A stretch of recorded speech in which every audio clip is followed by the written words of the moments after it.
Okay, so let's talk about the unboxing and setup of the ULTIM8 DRIP table version. So when you first get your box, you take out all your parts, you will find one base. Base has an adjustment knob or a securing knob, 4 felt feet on the bottom. We have our wire vat holder with an adjustment knob. You have 3 20/20 extrusions cut to 150 each, and then you'll have 4 of these connector bars. We're going to show you how those work in a second. And then you get a nice little kit with a Wham Bam sticker, an Allen key, and of course our product catalog. Most important thing is you have a QR code for installation instructions and our support page right here. So, in order to assemble this, the first thing you're going to want to do is loosen all the screws on the connectors. They have to be loose enough that they slide freely.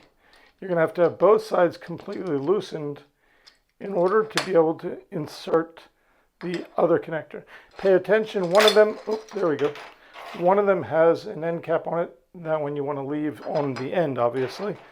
So, you want to kind of position these towards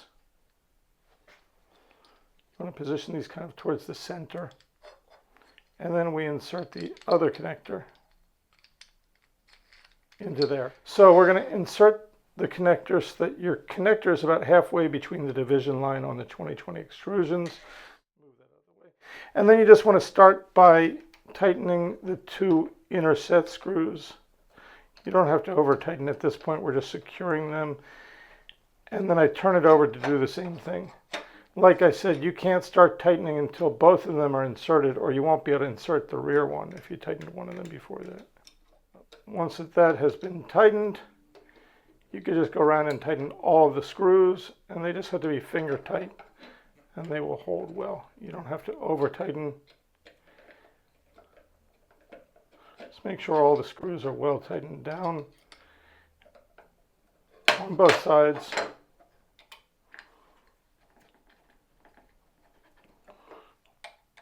Once we're done that, we're going to repeat that for the other end. And for that one, we'll fast forward.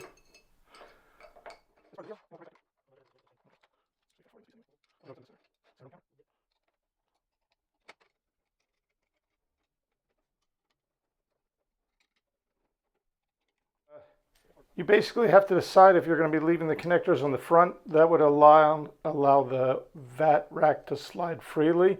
If you want it more aesthetic and have the connectors on the side, you're going to have to back off the adjusting knob to get over these things when you go. I'm going to leave it in the front position. I'll loosen up the bolt on the base. I'll go ahead and mount this to the base and tighten up.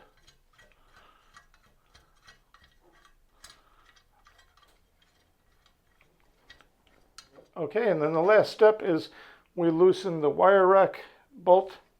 You just slide that on there. There we go. And you tighten it into position where you like it. And we are done the build. Probably all of 3 minutes to build that thing.